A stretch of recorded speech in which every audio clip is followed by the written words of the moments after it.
yazdım. Dünya həqiqətən çox fanidir.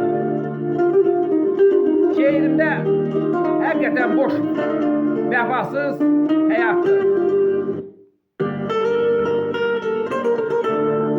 İstədim dəyişim alın yazımı.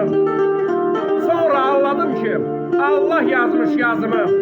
Değişə bilmədim nə qış yazımı. Bu alın yazımı değişmək nəyimə lazım? Getməsin Allaha ağır yazdığım şeir. Həyatıma çox etdim meyil. Uymadım şeytana, fitnə, feylə. Şeytana uymaq nəyimə lazım? Oxu yazdıqlarımın sən sətir. Ömrümə həm qışı, həm yazı gətir.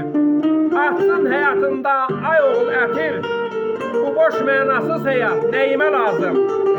Biri söz deyir, savaşır yaman. Allah çox verir insana aman. Durmur keçir, durmur bir zaman. Boş keçən o zaman nəyimə lazım?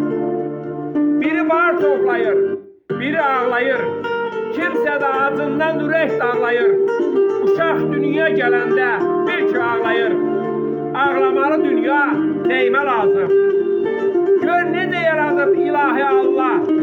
Dünyaya gələndə geyirik ağı. Öləndə deyilir bir günün ağı. Ölüb bu dünyadan bax köçən zaman geyirik kəfəni bir günün ağı. Bu boş mənasız həyat nəyimə lazım? Zehrab Şəmistanoğlu hanidir dünya?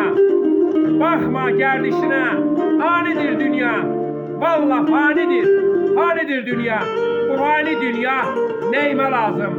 Bu fani dünya nəyimə lazım?